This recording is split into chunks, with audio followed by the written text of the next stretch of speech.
Welcome to another episode of The Profit Builder. I am super excited to have my guest Kyle Hunt with Remodelers on the Rise with us today. And today we're going to be talking about how do you build your pipeline while also protecting your time. And before we jump in, Kyle, first of all, thank you for being a guest on the Profit Builder blog. It is my pleasure, Vicki. So Kyle and I, let me tell you a little bit about how we know each other. Kyle and I are in a mastermind group together, a construction consultants mastermind group. We've known each other for several years. And I would say that we're more than business associates, we're friends. And he is just a great guy. So I always love our conversations and love giving you an opportunity to kind of get to know more about Kyle, because he's always got really good quality stuff to share, and he's really good at what he does. So right, hey, settle down. The more you build it up, the more expectation there is. Are you getting nervous now? Yes, yeah, I'm getting anxious. So Kyle, why don't you tell people a little bit about yourself, and then let's jump into our topic. Yeah, so very, very quickly, I'm up here in the beautiful state of Michigan. I've been coaching and consulting with remodelers for the last 14 years. My business is called Remodelers on the Rise. If you want to check out my podcast, it's on the same name.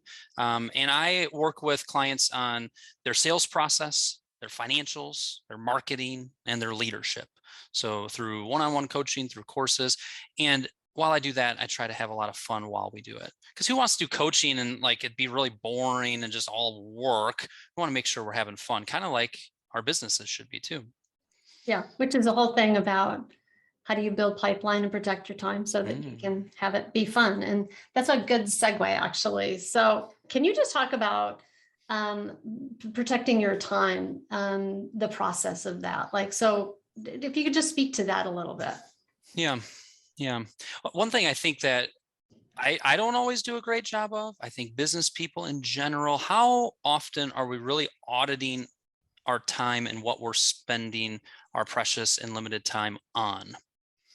That's a good thought. That might even be a takeaway of like, just stepping back and paying attention. Like, so often what we end up doing is we just are doing the stuff that is at the top of the inbox, the phone call that came through, the latest voicemail, whatever is just in front of us, instead of focusing on what is the most important thing for me to get done. Sometimes my most people don't love to engage with it, but I post it kind of regularly in my Facebook group. I say, what is the most important thing for you to get done? I bet you it's not Facebook. Get off here.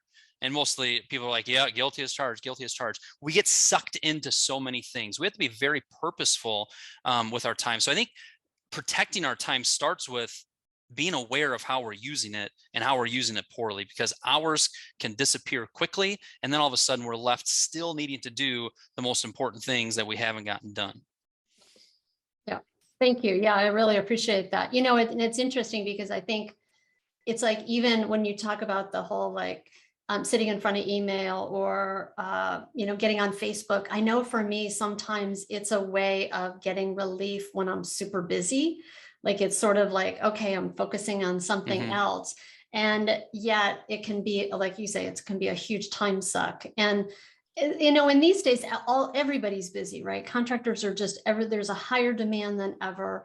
And so this whole thing of carving out time to build your pipeline, in some ways, I think people feel like, listen, I'm so busy now. Why do I need to continue to build pipeline? I couldn't take on more work if I needed to, or if I wanted to, sorry. So can you just speak to that for a second? Because I think that's in this busyness that we're in, not only can we be more, as you say, intentional and purposeful about how we're spending our time and to be mindful of it, but also how do we keep in mind sort of the bigger picture of, I'm super busy, but I still always need to be building my pipeline. So can you just talk about that a little bit? Yeah. So when it comes to building our pipeline or backlog, those are probably its synonyms. Basically the amount of work you have under contract. I've been joking about it. It came up a couple times this week of somebody saying something and me going, time out. This is being recorded so that in 12 months, when times have changed, or in 15 months, when times are totally different, we are going to laugh at the fact that you just said you are turning down this and this and this and this and this. what we know is that we don't know how long the good times are going to last. We don't know what's going to happen next month. You just rewind the clock just to even like March, April 2020, when the pandemic first hit and all of a sudden everything just shut down. And it was like, whoa, the phone's not ringing. What's going on? If we've been in business for a number of years, we've all experienced that from some standpoint or another. So when we think about pipeline, what we need to know as business owners is that whether times are extremely good, we cannot let off the gas of marketing and selling. As soon as we do that, then all of a sudden we're caught on our heels and looking up going, wait a minute, how did this fork just dry up so quickly? Right, the roller coaster. Yeah, You didn't even say it. roller coaster of revenue that happens. Yeah, the Yep. roller coaster of revenue. So one thing to keep in mind is I always ask my clients, like, all right, like legit, how much work do you have under contract? Because I'll hear something like, well, we're busy for the rest of the year. Are you? You just added, you're wanting to add 2 more people to your team. Are you really sold through the year, or do you just have things in design and project development that aren't finalized yet? And a lot of times when I really dig in, it's like, well, I guess we're really just through the next 5 months. So getting really clear with what your pipeline is and what your true backlog is important. And then just having this attitude of, I need to always be selling. I can't just disappear for four months and not really be pursuing this. At the same time, I am empathetic that we have a lot of opportunities in front of us. So I have a few ideas as far as balancing that and kind of protecting your time while we're really busy that I can share next. But if you wanted to comment, even yeah, I actually want to talk about the terminology for a second. So thank you for that. Yep. I want to talk about the distinction between pipeline and backlog. Sure. Because they are not synonymous in my world. How I see pipeline is what's in the pipe of potential work before it's signed. That means it's in design. That means you're in conversation. That means that you're in the estimating stage. You haven't got a signed contract. Backlog is it's in contract and it is part of my future backlog of work that needs to actually be produced, that I'm committed to producing. And I think it's important just to kind of make the distinction between those two things, because what you're talking about is, the first thing that you said is, hey, be really clear about what your backlog actually is. And people can get this backlog tracker sheet that I've created. Excellent. That it's such a great way of being able to get a visual picture of how much volume do I actually have month in and month out compared to my goals, and being able to see where that gap is. So that's one. Are you going to charge people big bucks for that beautiful template? It's free in the links below. I know. Excellent. But then there's this other thing about pipeline and having an idea of what amount is in your pipeline and building that. When you talk about pipeline and preserving your time, and that thing about staying connected and continually doing marketing and outreach. And I know you're going to share a couple like key ways that you see people can do that when they're super busy right now. Yep. But that whole thing of it's just continually putting something out there, building those connections, building those relationships, continuing to nurture those conversations. Because the thing about remodeling, right, is, or construction at all, or design, it's not an impulse buy, right? Yeah. So the question is, are you front of mind when somebody's ready to make that buy decision? They're ready to engage in that conversation. They're ready to explore the idea. And we all know that doesn't happen overnight. It doesn't just turn like that. So I'm going to let you go in and share like what those 3 things are, but I just wanted to make that distinction of what those 2 things are, and just kind of add to what you said. So excellent. So adding on to that, as far as continuing to build pipeline, one is, before we talk about sales, just marketing.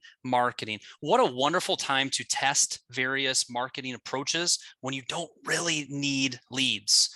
A lot of times, go ahead and look at, so it's just some tangible things. Look at what you spent last year in marketing. A lot of times it is a much lower percentage than maybe it should be. If you were to spend another $20,000 or $10,000 or whatever the number might be and invest it in marketing, what would you invest it in? I see a lot of people making sure they need to stay in touch with their best relationships, which is their previous clients. A lot of people, it's been 2 years since you completed that beautiful kitchen remodel, and that person hasn't heard from you at all. That's not smart marketing. A lot of times we can be testing and trying out video marketing. It's a great time to work on your search engine optimization. There's an abundance of things that you can be doing to make sure that you are strengthening your marketing and your ability to generate higher quality leads. So that's important. As far as, yes, Can please. I ask you a quick question? Yes. So you said percentage of revenue. This is a question I get a lot. So I want to just pause there because I noticed my mind as I'm listening to you. I'm like, yeah. But like I'm a little lassoed by this. What should the percentage be? So is there a percentage of revenue that you tell people they should be investing on marketing, business development, advertising, that like pool, including like if you have somebody who's dedicated to doing that? Yeah, I don't give a percentage for that. Nice try though, Vicky. Nice try. The reason I don't give a percentage is because I've got a residential remodeler who does $20 million of residential remodeling. His marketing budget is about $10,000. That is a very low percentage, but he generates a ton of his work from relationships with architects and designers and interior designers. I have other clients that, are spending, 4 or 5% of their marketing dollars, of their revenue on marketing. So it just varies all over the place. Here's what I will say is 8 times out of 10, even though that 42% of all statistics are made up, but 8 times out of 10, we are not investing as much dollars as we should. It ends up being like 0.3%, 0.25%. And a lot of times, that's why I kind of went with a round number of like, if you had another $10,000 to invest in marketing, what would you do with it? And maybe it's wise to use that now when you don't really need the leads. Okay. Cool. And then a couple other things on how do we protect our time while building the pipeline. So I'm thinking more, that was kind of the marketing side. Now I'm kind of thinking more about the sales process side. Some things related to that of protecting our time. One is before they even reach out to you, a good website to go with builtwithvision.com and click on their contact us page. What you're going to see is it's going to say, hey, we'd love for you to reach out to us. Before you complete this form about your project, please review the following. Do you understand our process? So on their website, they've got it very clear. This is how we work. People know way ahead of time that the initial conversation doesn't cost anything, and then they would move into a design and project development. That's a way to protect your time. You viewed our pricing guide. They have a page that says, here's how much kind of the ballpark ranges for kitchens or bathrooms. You are in our service area and you want the services we provide. You want to protect your time, do it before they even reach out to you. When Jason Carmack, who owns this business, started doing this, the number of leads that he received through his website went down, but the quality went up. Nice. Okay, so that's one aspect. When people call in, how do I protect my time while building my pipeline? When people call in, don't pull out a blank sheet of paper. Have a project discovery sheet. Have an actual process that you're walking people through and the questions you walk people through.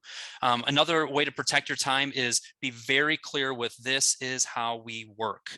Know your process, have it written down, and don't be afraid to say, this part is free and this part is a wonderful service that we charge for, and here's what that looks like. People are too half pregnant with their process.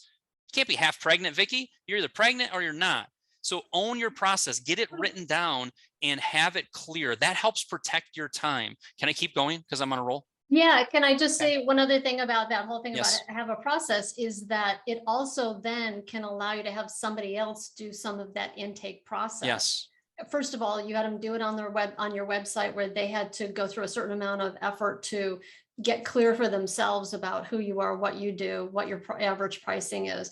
So first of all, you had them do some work for themselves instead of you doing it. Secondly, having that intake process codified means if you're the owner or the estimator, you don't have to, or salesperson, you don't have to do that all yourself. Somebody else could do that preliminary intake. So Bingo.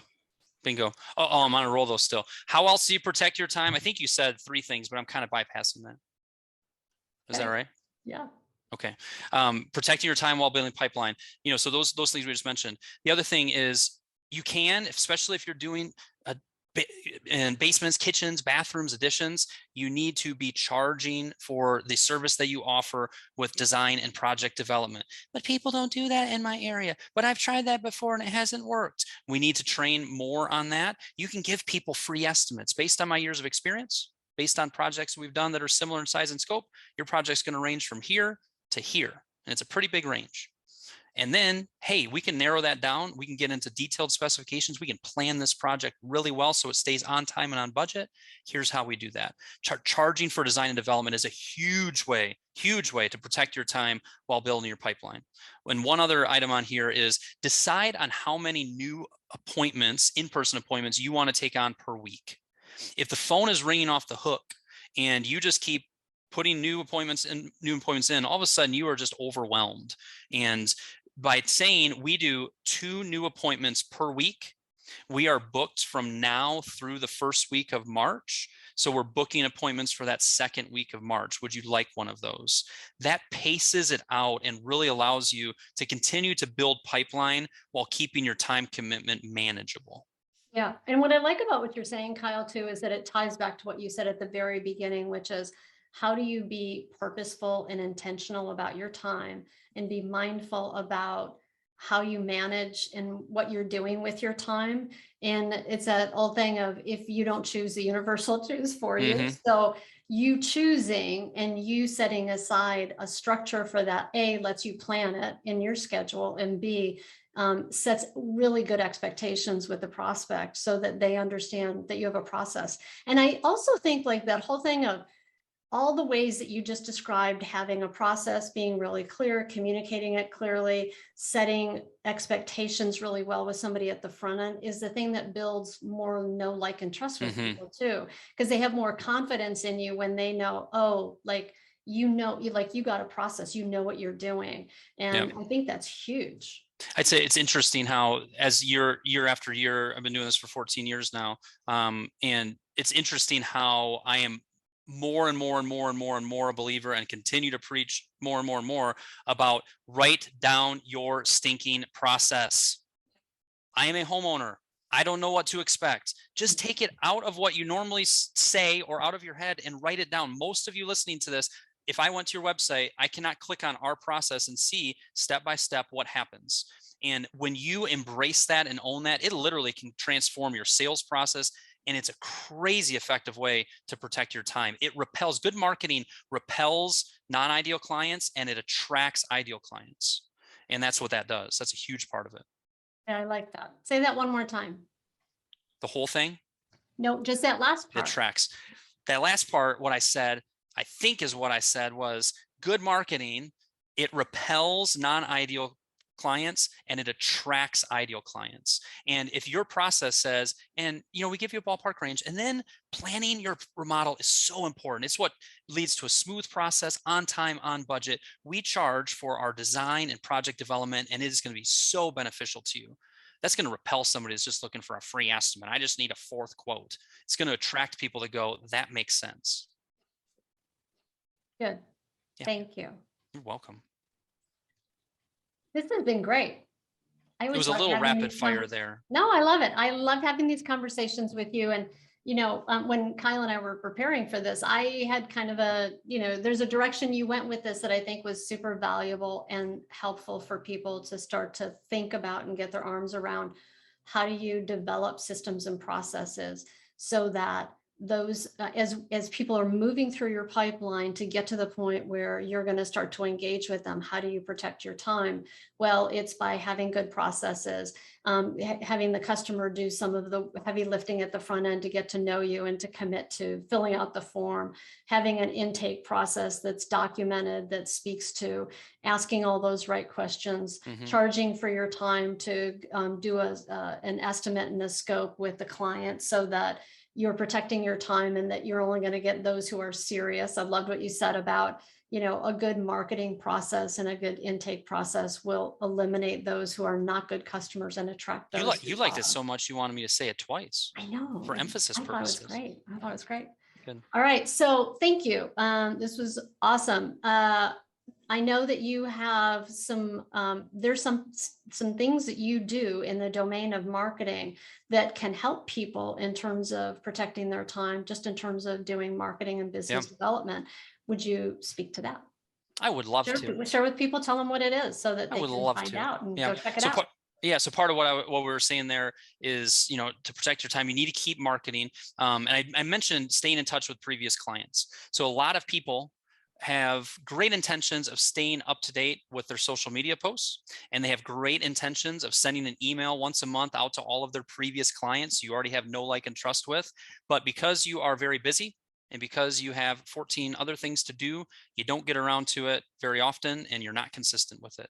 In walks Kyle with his Remodelers Autopilot program. So if you go to remodelersautopilot.com, it's just or there'll be links here as well, I'm sure. You'll see where it is a very affordable, very streamlined way to execute that part of your marketing. And we just make it super quick and easy for you, where with a couple minutes of reading through it, click, click, boom, you are doing that consistently. So it saves you time and it helps you build your pipeline. It's almost like the epitome of what this title and what this topic was about. Yeah, yeah, great. Thank you. And I'll just share that I have a number of clients who use Kyle's service for that, and they have been very grateful. And they just feel like it's been a really nice add to building out that thing that you're doing, that touch, right? We were talking about earlier. How do you maintain that touch and that connection with your previous customers or prospects or social media? Because you want to be front of mind when people are ready to go check out your website or whatever. Mm-hmm. So I love it. I think it's a great service. It's super reasonably priced. Link is down there. Go check it out. Wait, should I raise the price? Well, no, just let people go check it out. Okay. It's a really good service. It does a good job. That's the important part. And my employee Bailey was chatting with one of your clients, Connor, who just recently signed on, and they did a quick Zoom call because they're going through the onboarding for Autopilot, and she had nothing but wonderful things to say about Connor. They're great people. They're great people. All right. So Kyle, I put a link down there about where people can go check out Remodelers Autopilot. If people wanted to get a hold of you and find out more information about you and your services, where would they go? They would go to Remodelers with an S, remodelersontherise.com, or you can also look up remodelerscommunity.com. That's my private Facebook group. It kind of rocks. Awesome. It is a great group. It's a great Facebook group. All right, Kyle, thank you so much. I really appreciate you coming on to the Profit Builder and sharing your wisdom and your insights. Thank you. And for everybody who's watching or listening, thanks for being here today. And I look forward to seeing you next time on the Profit Builder.